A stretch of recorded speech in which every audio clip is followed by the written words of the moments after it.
you very much, Engineer Albert Uy, Internal Vice President of the Bohol Chamber of Commerce and Industry. Ladies and gentlemen, we proceed at once to the presentation of platforms and introduction of the slate of our candidates. You are given 7 minutes to do it. You are given 3 options. You may use the podium, you may sit down, you may stand up. So 3. It depends upon what you would like to have. So let's have our candidate number 1 in the person of Mrs. Conchita Chi Toribio de los Reyes to present the platform of her slate. Hello, mic test. Thank you, Mr. Loy. Maayong palit kaninyong tanan. Kini ang mayor sa lungsod sa Carmen, Mayor Che Toribio de los Reyes. Ngano nga mudagan ko o gobernador, batok sa akong ligon nga kaatbang. Number 1, kini mo'y akong tubag sa akong katungdanan ngadto sa akong Ginoo. This is a call of the time. When you are destined, when you are chosen, way makapugong o makababag sa gusto o pagbuot sa labaw nga makagagahom. Number 2, there is a need for change.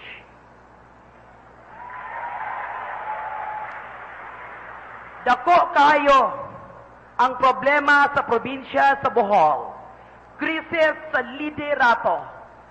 Weak ang leadership. Crime is so high. Naghitak ang shabu sa Bohol. Way lungsod nga way illegal nga droga. Sa panang lungsod, gatos-gatos ka mga kabataan biktima o addicted sa illegal nga droga.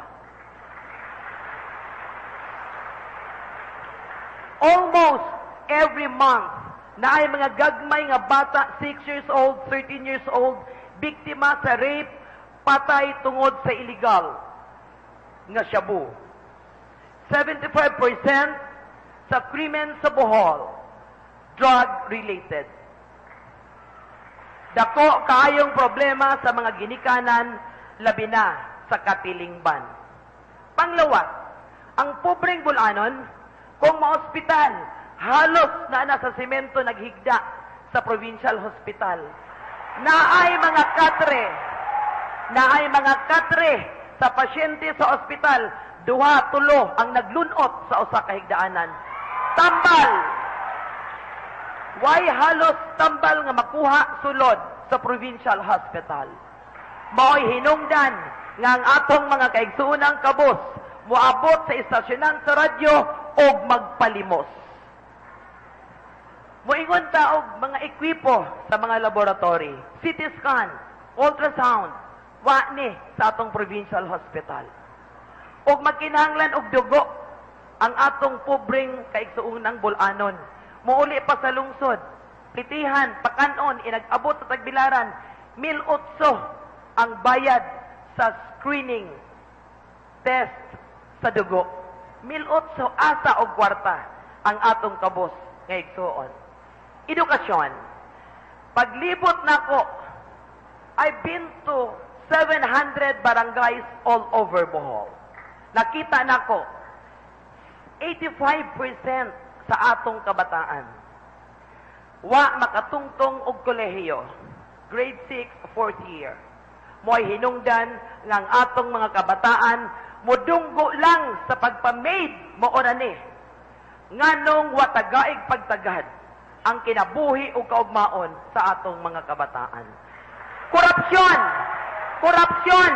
Korupsyon is so high in Bohol. It is in all 4 corners of Bohol politics. Kung ako ang inyong gobernador, siguraduhon ako ninyong mga katauhan. Wala ako'y provincial administrator nga in less than 1 year na ay 8 million nga balay 3 brand new cars,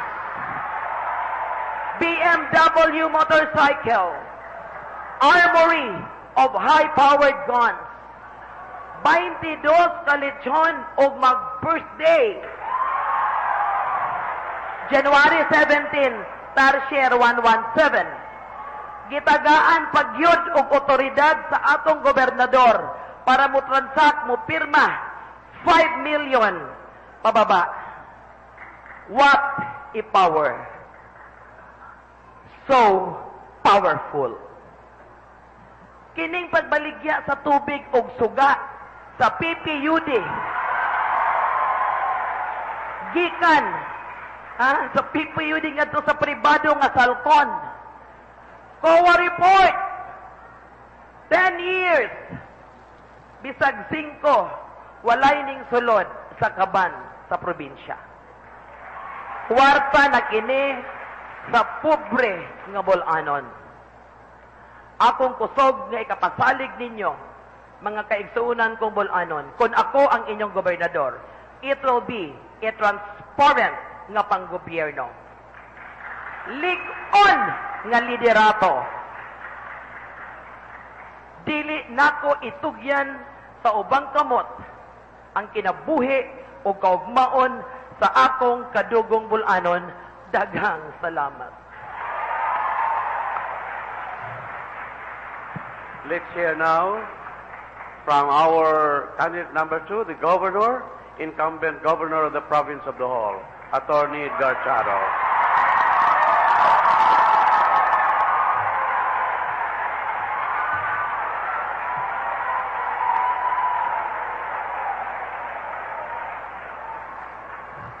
Daghang kayong salamat.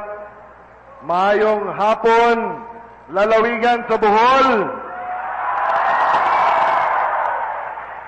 First of all, allow me to express my deepest thanks and appreciation sa mga estudyante sa Holy Name University nga naghalad ka nato og mga bulak pagsulod pa lang sa atong alma mater, ang tinangga nga Holy Name University. Tuguti ako nga magpasalamat sa kahitasan, sa kahigayunan nga kitang tanang mga bulanon niya nagahugop sa atong Holy Name University para niining usa ka forum. Labaw sa tanan, atong pasalamatan ang tanang kaigsuunan nga naa sa ilang mga radyo nagpaabot sa atong talakayan karong hapunan. Tuguti ako magpasalamat usab sa Bohol Chamber of Commerce and Industry, sa Holy Name University nga mauusab ang nagpahigayon sa maong kalihukan. I've always believed, time and again, that leadership is a gift from God. For man to develop and ultimately share with others. Ang pagdumala usa kagasa sa kahitasan nga kinahanglan pagaugmaron sa usa ka tawo nga nagadawat niini o kinahanglan ipaambit sa uban. This has been the living principle of Edgar Chato. Sukad pa nga kita nag-eskwela sa atong elementarya high school hangtod sa atong pagapili nga miyembro sa kabataang barangay og nahimong presidente niini hangtod nga kita nangalaga disip bukal sa lalawigang Bulanon samtang nag-eskwela niining Holy Name University kon Divine Word College. Ang maong kasinatian gidugangan sa atong pagkamayor hangtod nahimong vice-gobernador og nahimong congressman og karon nahimong gobernador sa lalawigan sa Bohol. Ang atong prinsipyo sa pagpangalagad sukad sa atong pagka-campus leader wala mausab. Lakip na ang atong pamaagi o kinaiya sa tinud-anayng pangalagad sa mga estudyante, komunidad o katawhang Bulanon. I am proudly working with a development team. And today, my development team, our development team, the Boholanos development team is here with us. With Vice Governor Inday Conching Lim, our Vice Governor of the province of Bohol. Board Member Cesar Tomas Lopez. Board Member Abel Damalerio. Board Member Benji Arcamo, Board Member Jaja Humamoy, Board Member Romulo Cipidosa, Board Member June Avenido, Board Member Freda Tirol, Board Member Brigido Boy Imboy, Board Member Elpidio Hala, Board Member Josel Trabajo. We work with agencies, appeal sa pribado o panggobyerno nga mga ahensya. Mao nga kami makikilambigit sa atong mga congressman, sama ni Congressman Rene Relampagos, Congressman Art Yap, sa tanang mga mayores sa lalawigan sa Bohol. Tinanguluhan sa atong piliunon pagka-congressman sa segundo distrito, Mayor Congressman Ondoy Cajes. Ang development framework sa lalawigan sa Bohol, mo'y atong giya sa pagpangalagad kay nasayod kita nga ang kawadon naapagihapon sa atong katilingban. 2003, 2006, 2009, ang statistics sa poverty indicator sa atong lalawigan mo'y giuna og tan-aw sa development team sa atong paglingkod isip gobernador. Ug tuod man kay kawadon ang problema, gihatagan og mga programa. Number 1, ang panglawas, atong gisud ang edukasyon, gisud ang programa sa agrikultura, o gisud usab ang programa sa turismo. Mga strategiya gi-apil sa maong mga programa, sama sa kapanginabuhian, sama sa infrastruktura, sama sa environmental protection kay ang Bohol kinahanglan panalipdan ang kinaiyahan, o labi sa tanan, ang kapasidad sa kada opisyal, importante sa atong leadership development and capacity development program. Og numero 1 usab niini ang kahusay og kalinaw diin ang drugas, ang illegal nga mga armas og ang atong pagtanaw nga kinahanglan mawala sa lalawigan sa Bohol. Gipangusgan sa tanan nga mga ahensya dinhi. Ang kabataan mao atong sentro sa kaugmaran. Apil ang kababayan-an, mga less privileged, indigent, o ingon man ang mga disabled persons and senior citizens. Mao kini nga ang hulagway sa kaugmaran sa Bohol. Magalantaw gayud sa atong vision statement. Apan, I would like to cut short discussing about the vision statement, but I would like to take exceptions sa gisulti sa atong higala nga ang atong lalawigan sa Bohol gikinahanglan og bag-ong liderato. With all due respect, we are in the democratic society, busa bisan kinsa kanato mahimong magpapili. Apan pag-ingon nga ang atong liderato sa Kapitolyo kinahanglan nga pulihan tungod sa mga apan, akong gihagit ang atong mga kaigsuunan sa pagtan-aw sa track record sa provincial government, sukad nga kita nagalingkod nga gobernador sa lalawigan sa Bohol. Kung maghisgot kita sa atong gitawag og mga programa sa panglawas, ang atong mga programa sa panglawas karon nagsugod na og nag-anamo og address sa mga problema sa atong katilingban. Ang atong agricultural productivity sa Bohol got a remarkable 3 metric tons sa atong humay ug nagsaka ang atong produksyon. Ang atong power of water sa Tagbilaran nasulbad tungod sa mga innovation nga gihimo sa kaning mga administrasyon apil sa kaning gobernador.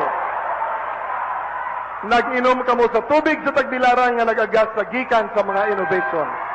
Busa daghan kaayong salamat.